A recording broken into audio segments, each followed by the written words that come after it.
Bismillah ar-Rahman ar-Rahim, alhamdulillah rabbil alamin, wa salatu salam ala ashraf al-mursalin. Chers auditeurs, salam alaikum wa rahmatullahi ta'ala wa barakatuh et bienvenue sur notre émission concernant la 38e rencontre annuelle des musulmans de France, faite en ligne encore cette année et qui a pour thème, après l'épreuve, comment pourrions-nous réinventer ensemble le monde de demain, travaillant sur l'humanité, la fraternité et l'environnement. Alors, j'accueille aujourd'hui la sœur Hala Khomsi, qui est une enseignante d'éthique musulmane au lycée Averroès, pour discuter et échanger autour de la foi comme vecteur d'espérance.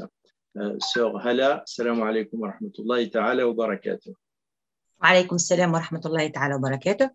Déjà, je vous remercie pour cette invitation, pour qu'on puisse, Inch'Allah, développer ensemble ce qu'est la foi et l'espérance et comment pouvons-nous garder cette espérance au plus haut degré pour réussir dans cette vie ci-bas, Inch'Allah, et dans l'au-delà.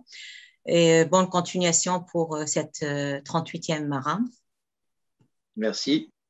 Alors, comme vous le savez, les épreuves, les difficultés, donc que ce soit à l'échelle individuelle ou à l'échelle collective, des fois donc des catastrophes naturelles, des pandémies comme on est en train de vivre aujourd'hui, ça touche tout le monde et c'est quelque chose qui traverse notre vie. Et les gens justement ne sont pas tous pareils face à ces épreuves.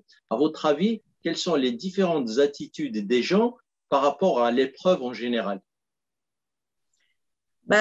Tout part de ce que nous sommes et de ce que nous enfermons au fond de nos cœurs et de notre comment dirais-je, de notre but de la vie et de notre cheminement. Certes, tout le monde ne réagira pas de la même façon. Celui qui voit que le matériel, il va être dans un état de stress, de révolte, de non-acceptation de ce qui arrive et malheureusement, ça ne va rien lui apporter de bien parce qu'il sera dérangé au fond de lui-même et il ne saura pas gérer les choses comme il doit les gérer.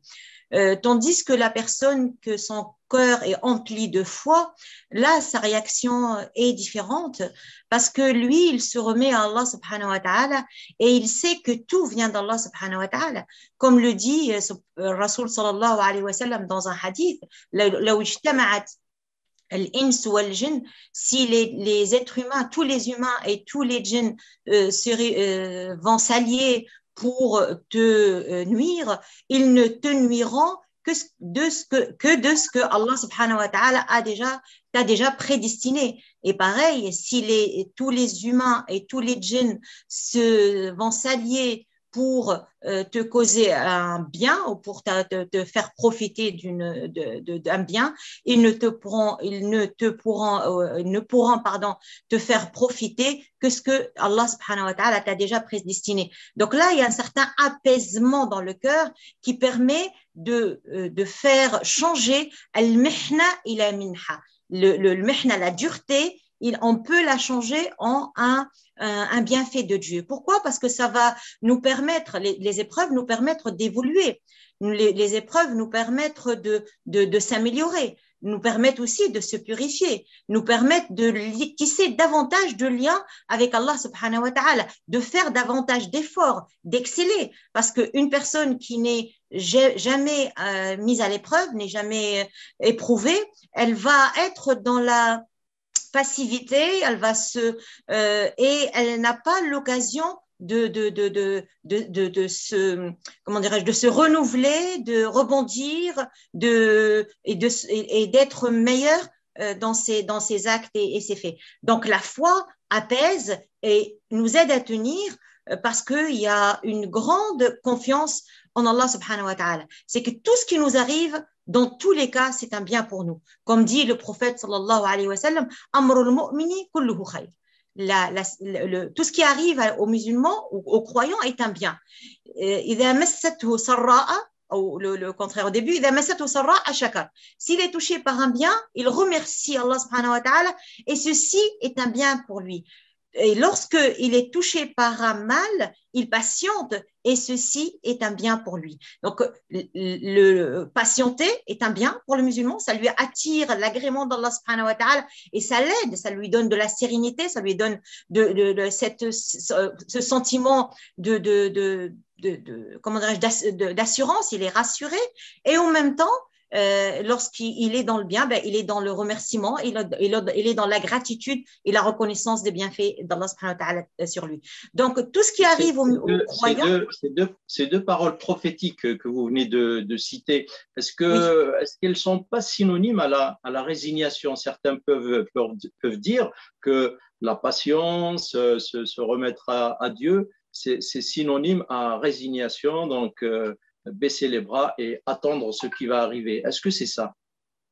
Bien sûr que non, parce que lorsqu'on parle, on a deux choses qui vont de pair, la patience et la certitude. Hein? As-sabr wal yaqin. Être patient, ça ne veut pas dire se résigner. Être patient, ça veut dire tu apprends la chose, tu vas la supporter, mais au même temps, tu vas agir. Regardons par exemple lorsque Sayyidina Moussa alayhi salam il s'est trouvé devant la mer et qu'il était poursuivi par Pharaon et son armée. Allah subhanahu wa ta'ala n'a pas, il pouvait le faire, bien entendu, il est capable de tout faire. Et c'est ça notre yaqin en Allah subhanahu wa ta'ala, c'est de croire en son pouvoir.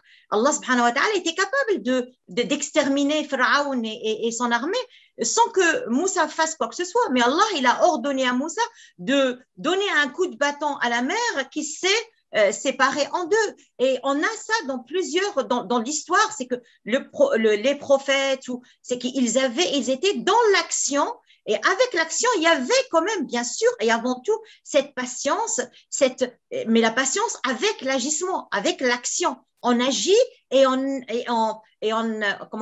prend ce qu'Allah subhanahu wa ta'ala nous donne avec beaucoup de sérénité. Donc, c'est ça, la patience, c'est ne pas être affolé, ne pas se révolter contre la volonté d'Allah subhanahu wa ta'ala, c'est être apaisé, être serein, accepter ce qui nous arrive et agir pour changer les choses. Et nous sommes justement appelés à bouger, nous sommes appelés à œuvrer. Allah subhanahu wa ta'ala, il dit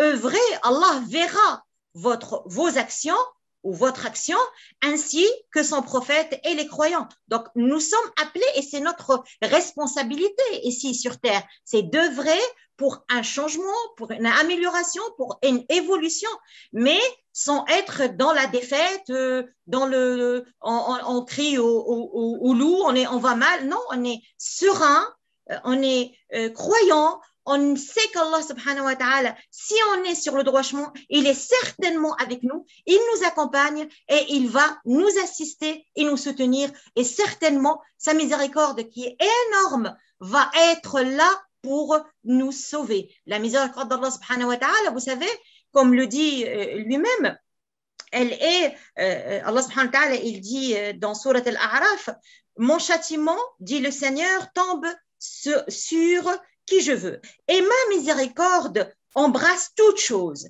Donc là, ainsi, le châtiment, il est très restreint, alors que sa miséricorde, elle est générale. La miséricorde d'Allah subhanahu wa ta'ala, elle couvre tout le monde et elle englobe tout le monde, croyants et non-croyants, débauchés, mécréants, idolâtres. Le soleil, il se lève sur tout le monde. Tout le monde, Allah subhanahu wa ta'ala se charge de sa subsistance, chaque personne. Donc, et les croyants, bien entendu. Donc, lorsqu'on est croyant, on croit en cette miséricorde immense qui est, certes, comme dit lui-même, subhanahu wa ta'ala, il dit, certes, ma miséricorde a dévancé ma colère. C'est-à-dire que oui, Allah subhanahu wa ta'ala peut se mettre en colère, mais sa miséricorde, elle dévance toujours la colère et elle est là pour nous englober et nous faire profiter. Donc, la miséricorde d'Allah subhanahu wa ta'ala, d'Allah subhanahu wa ta'ala, elle est là. Et puis Allah, il se donne en fait l'attribut de miséricordieux.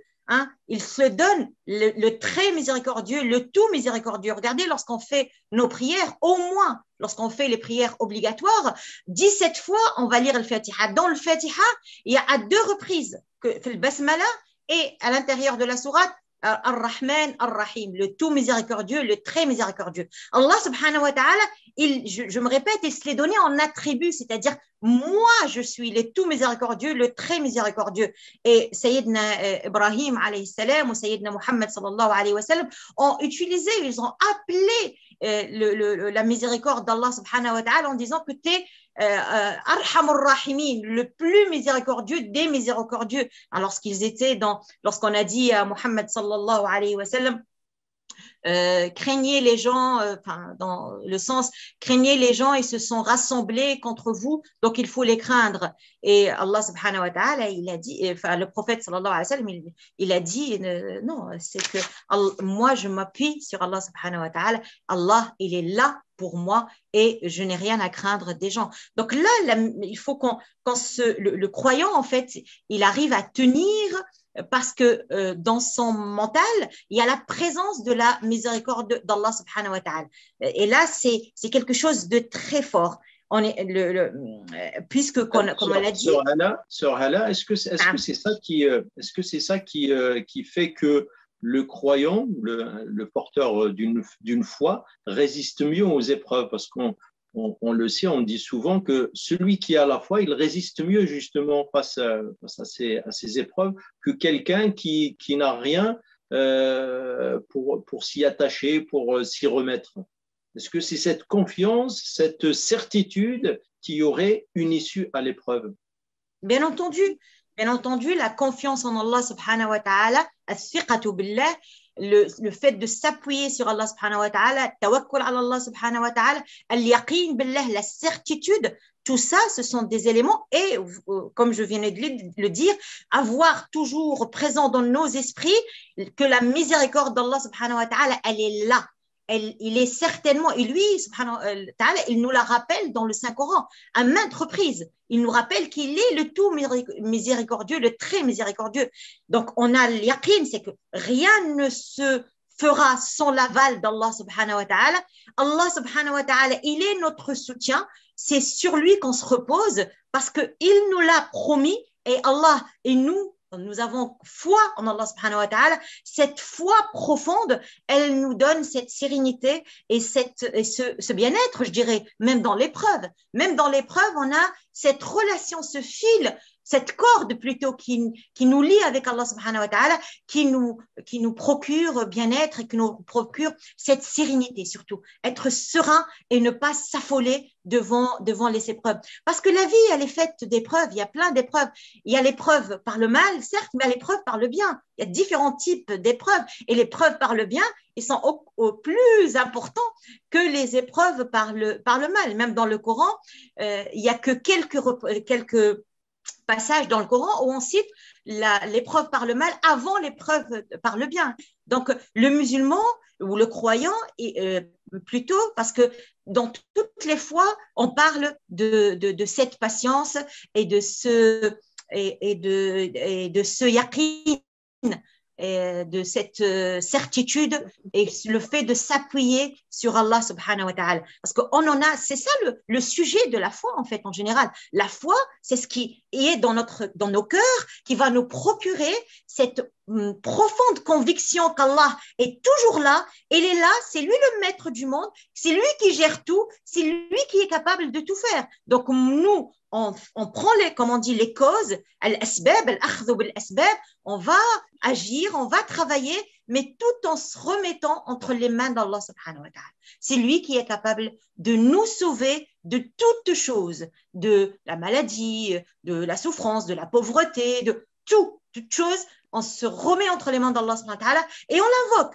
Et ne pas être, comment dirais-je, ne pas être pressé dans l'exaucement de l'invocation. Il faut qu'on soit patient. Et on sait que si on est réglo, si on est correct, si on a suivi les règles, certainement Allah subhanahu wa ta'ala va exaucer nos invocations. Alors, vous venez de citer deux sortes d'épreuves, l'épreuve par le bien et l'épreuve par le mal. Sauf que pour les gens, hein, on prend comme épreuve justement que ce qui est mal, hein, une maladie, la mort d'un être cher, perte de travail, une catastrophe, etc. Mais on ne comprend pas que Dieu aussi peut éprouver par le bien. Au contraire, les gens pensent que c'est peut-être parce qu'il est aimé par Dieu, parce que, en tout cas, on ne vit pas ça comme une épreuve. Comment expliquer ces deux choses, comme quoi c'est vraiment des épreuves et qu'il faut faire attention à ça et être, comme vous l'avez bien dit, être reconnaissant dans un cas et être patient et endurant dans l'autre cas. Oui.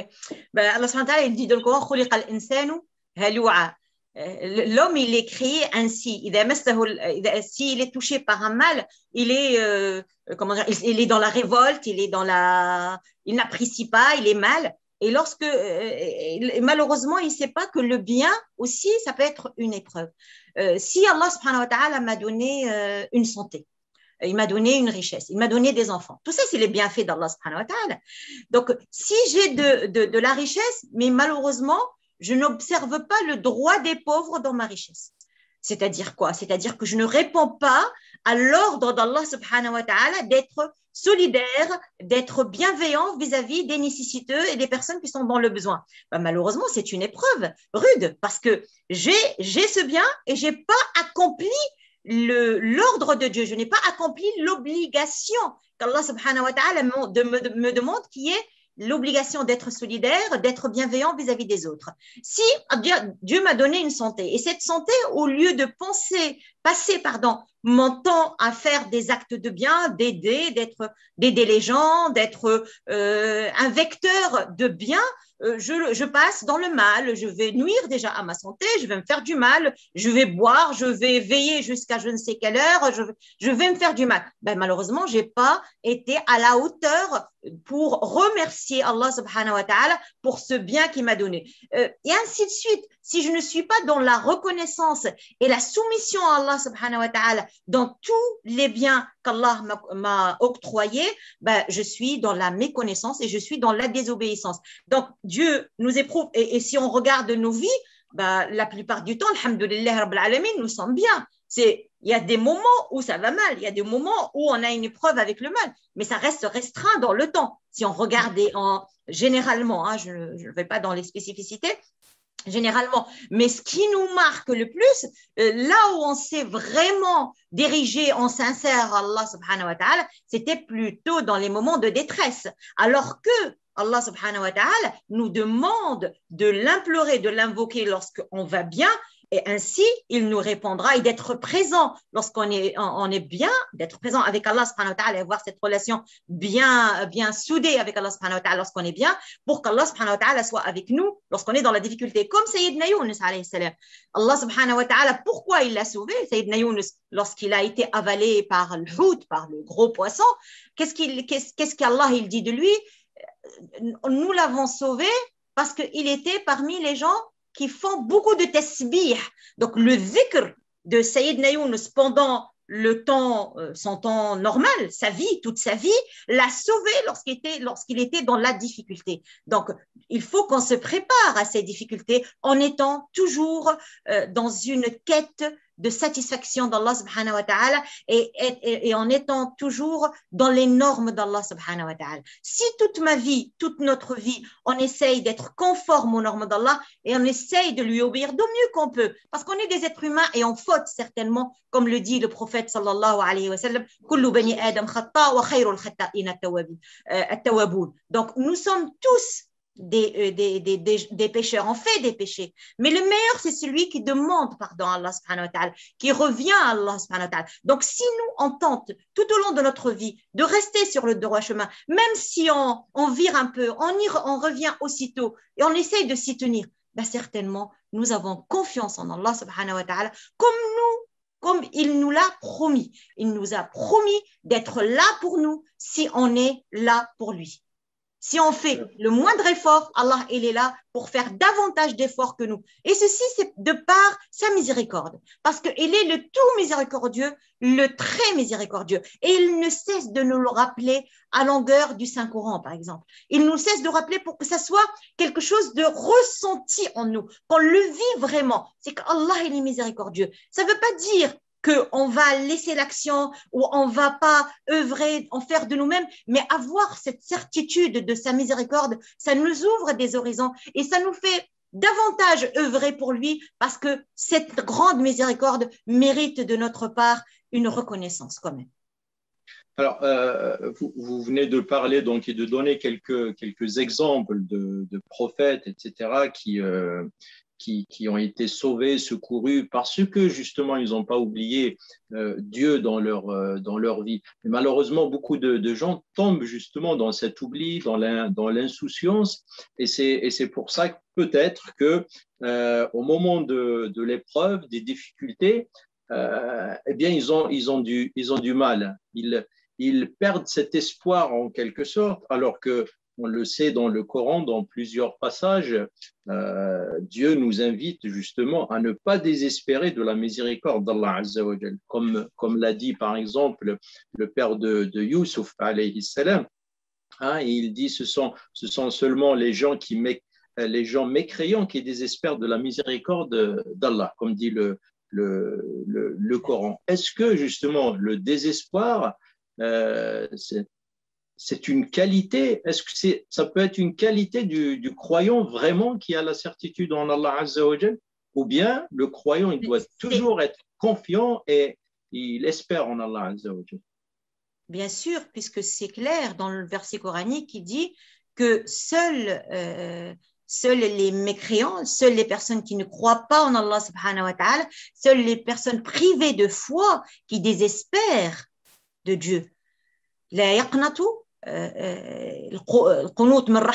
c'est-à-dire désespérer de la miséricorde d'Allah subhanahu wa ta'ala, ce n'est pas la qualité d'un croyant. Le croyant, il est toujours dans l'espoir, il est toujours dans l'espérance qu'Allah subhanahu wa ta'ala, certainement, il est là pour lui. Quand le verset, il dit, ce sont seulement les gens incroyants qui désespèrent de la miséricorde de Dieu. C'est dans Surat al-Baqarah, le verset 87. Et le croyant, il a l'autre verset qui vient directement comme ça dans l'esprit qui dit celui qui craint Allah subhanahu wa ta'ala, Allah certainement lui trouvera ou trouvera une issue, lui tracera une issue. C'est-à-dire qu'Allah va t'ouvrir une porte. Les portes d'Allah ne se ferment jamais aux croyants. Lorsqu'on est dans cette foi profonde, dans cet appui sur Allah subhanahu wa ta'ala, ben on est confiant, on est dans cette confiance, c'est que Allah, il est là pour moi. Donc, si on a cette certitude au fond de nous, bah, ça va apparaître sur nos agissements, sur notre façon d'être, sur notre façon d'accepter ou de recevoir plutôt, de façon de recevoir toute forme d'épreuve. Donc, jamais le croyant va être dans le désespoir, il n'a pas le droit d'être dans le désespoir, pardon.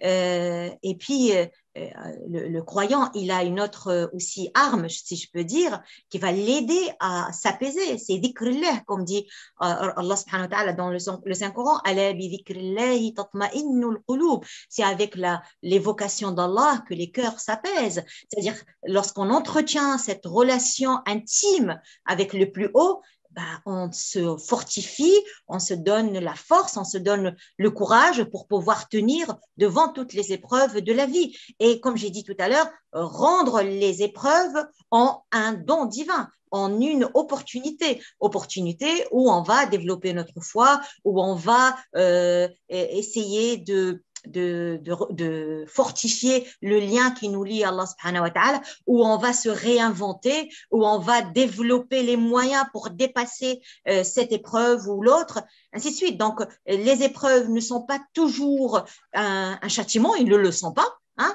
C'est juste une façon pour nous purifier, pour nous élever et pour nous inviter à être plus dans l'action et plus efficace dans l'action. En étant, bien entendu, avec les autres. Voilà, maintenant, on peut parler de ce que nous vivons aujourd'hui, la pandémie qui touche tout le monde. Elle n'a pas fait de distinction entre les plus forts et les plus faibles, les plus riches et les plus pauvres. Tout le monde sont touchés. Et ceci doit nous amener à une réflexion, à une méditation. Qu'est-ce qui se passe autour de nous? On se rend compte, en fait, en tant que croyant, on a toujours cette certitude, on se rend compte qu'Allah subhanahu wa ta'ala, il est plus fort que tout. À un certain moment, on croyait que l'homme a atteint, bien sûr, pour nous en tant que croyants, parce que l'homme, en tant que croyant, on pense que l'homme a atteint un très haut degré de science et de savoir grâce à Allah, qui nous a donné les moyens de le faire, d'accord? Mais on se croyait que l'homme, il a dépassé les limites, il n'y a plus de limites pour lui. Mais on s'est rendu compte qu'un genre de virus microscopique nous a dépassés et nous a bloqués. Nous sommes aujourd'hui paralysés depuis plus qu'une année. Là, c'est la paralysie, qu'on veuille ou pas. Donc là, ça nous rappelle voilà, on se recadre, on recadre notre vie. On a toujours besoin d'Allah subhanahu wa ta'ala. On a toujours besoin d'essayer d'être le plus droit possible, le plus conforme aux ordres d'Allah subhanahu wa ta'ala et ses injonctions, essayer de les appliquer, essayer de vivre sereinement, accepter ce qui nous arrive, mais travailler pour le changer. Alors, des fois, on vit l'épreuve seul, individuellement, et certaines personnes ont besoin de soutien. Et ça, on l'a vu, donc elle peut se développer donc des solidarités, etc., face à l'épreuve, et surtout entre personnes proches, donc on se soutient mutuellement, on cultive l'espoir, etc. Et comment pourrons-nous aider les gens justement qui sont fragiles peut-être, qui doutent un petit peu d'avoir une issue favorable à une épreuve? Qu'est-ce qu'on peut faire pour eux? Comment les aider?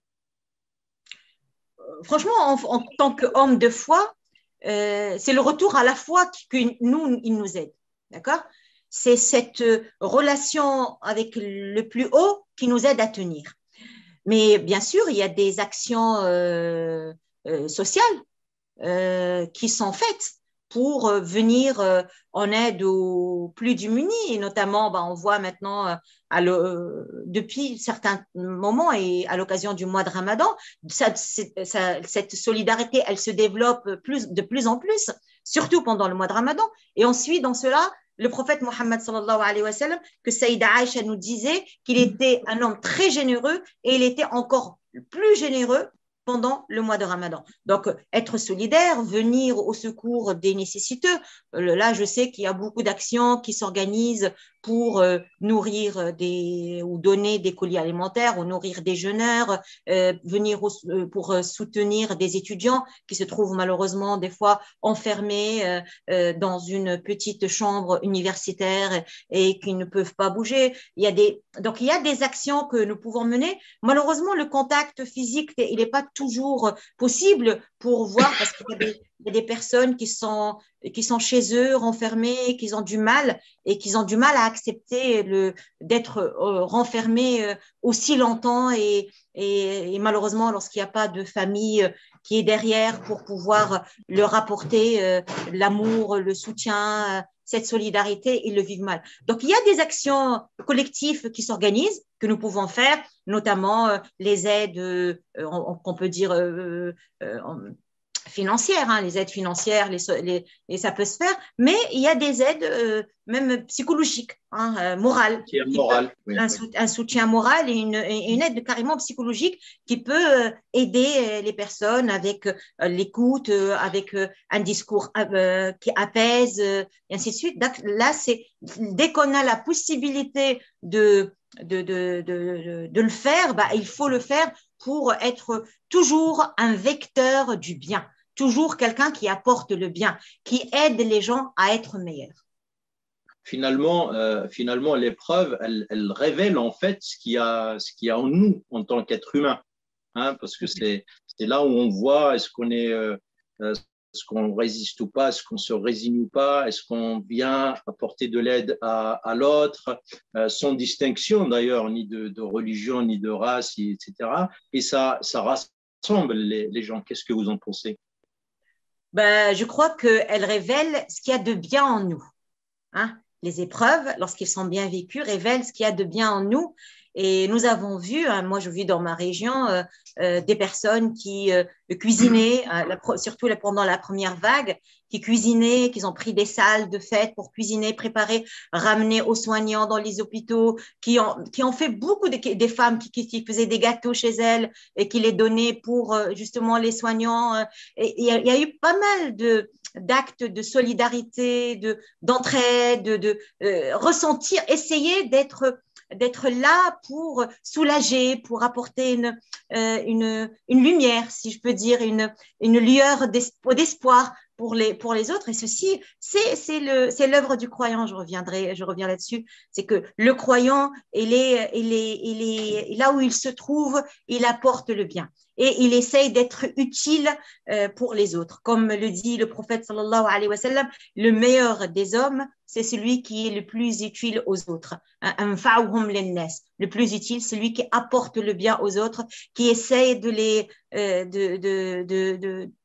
comment dirais-je, de changer leur situation du moins bien vers le meilleur. Donc là, c'est une action que nous devons mener. Et dès qu'on a la possibilité, il ne faut pas être avare ou radin. Il faut avancer, il faut travailler, il faut s'ouvrir pour écouter les autres, pour être un soutien et pourquoi pas leur ouvrir les portes d'Allah subhanahu wa ta'ala, leur montrer les portes d'Allah subhanahu wa ta'ala pour qu'ils puissent puiser dans cette source qui est inépuisable, hein, la source de Dieu. Allah subhanahu wa ta'ala, il est notre soutien continu. C'est sur lui qu'on se repose. C'est de lui qu'on tient notre force morale et physique même, hein, parce que le physique est très influencé par le moral.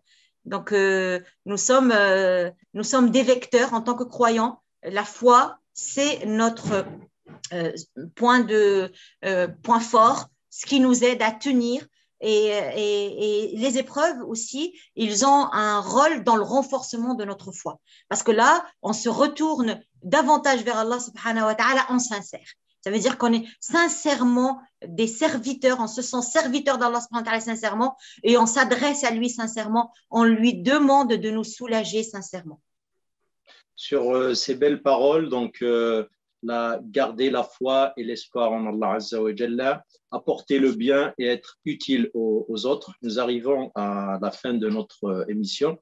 Merci, cher Hala Khamsi, pour ce bel échange. Je veux bien finir par un verset coranique où Allah subhanahu wa ta'ala, où déjà le prophète sallallahu alayhi wa sallam, en invoquant Allah subhanahu wa ta'ala, il disait: Seigneur, accorde ton pardon et ta miséricorde, tu es le meilleur des miséricordieux.